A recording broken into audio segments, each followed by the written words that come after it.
Yenə bu. Gəl görün bura. Aki. Sən demədin buralarda görsən mən? Gedirəm əmi, gedirəm. Sən abırın zadın yoxdur. Sən söyüm acılıyım sən, xətirvə deyim sənin. Əmi acam biraz. Pulun var ola, mən biraz qəpir var. Çox acam. Sən bunları tut. Bax, cəhənnəmə burada, bir də səni görməyim burada. Sağ ol, əmi, çox sağ ol hər şey. Dedim də sən bir də görməyim burada, sən axırı zəfərsən. Bu nə sırt uşaqda la?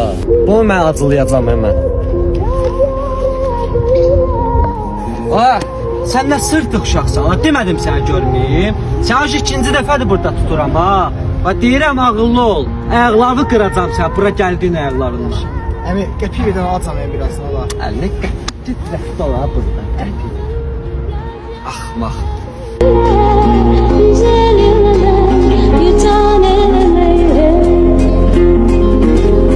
Hədiyyə almağa gücüm çatmadı ana. Dedim sənə üçün bir dənə balaca tort alım. Ad günüm mübarək ana. Sıkıldı ruhum, düşer yine hüzün yüzümden. Avluda oturup bir sigara yapmış Leyla. Hasret dizinde, bir mektup elinde. Boğuluyor yine bu sevgi selinde. İzmarit